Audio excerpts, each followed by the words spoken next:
నేను మీ విజిల్స్ చూస్తే, పిల్లల యొక్క ఇక్కడ విజిల్స్ కానీ కేరింతలు చూస్తే నాకు కూడా పాత రోజులు జ్ఞాపకం వస్తాయి, విద్యార్థి రోజులు జ్ఞాపకం వస్తాయి. నేను కూడా మీ మారిగానే అల్లరి పిల్లవాడిని, అల్లరి స్టూడెంట్గా ఉండేవాడిని, స్టూడెంట్ లీడర్గా కూడా రాణించాను. 1978లో ఆ రోజు నా క్యారియర్ నేను డిసైడ్ చేసుకోవాలన్నప్పుడు మా టీచర్లు కానీ మా స్నేహితులు కానీ కొన్ని సూచనలు ఇచ్చారు.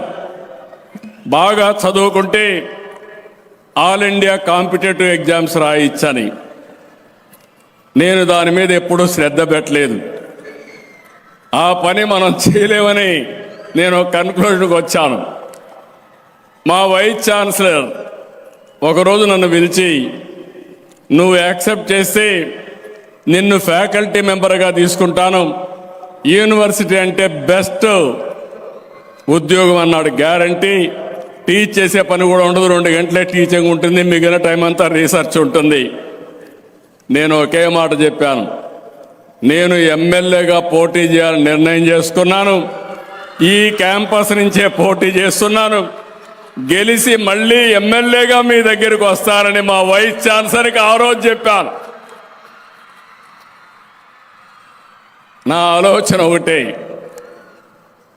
నేను ఒక ఐఏఎస్ ఆఫీసర్ అయితే ఒక ఐఏఎస్ ఆఫీసర్గా ఉంటా, ఒక ఎమ్మెల్యేగా ఉంటే, ఒక మంత్రిగా ఉంటే ఐఏఎస్ ఆఫీసర్ను కూడా కంట్రోల్ చేసే పరిస్థితి వస్తుందని నేను ఎమ్మెల్యేగా రాజకీయాల్లోకి ప్రజాసేవ చేయొచ్చు అనే ఉద్దేశంతో ఆ రోజు నేను ఆ నిర్ణయం తీసుకున్నా. ఒక నిర్ణయం తీసుకోవడం కాదు, విద్యార్థులు మీకు చెప్తున్నా, ఆ నిర్ణయం తీసుకున్నాక ఆ నిర్ణయాన్ని సాధించడానికి మీరు కృషి చేస్తే ప్రపంచంలో సాధించలేనిది ఏదీ లేదని మరొకసారి మీ అందరికీ విజ్ఞప్తి చేస్తున్నాను.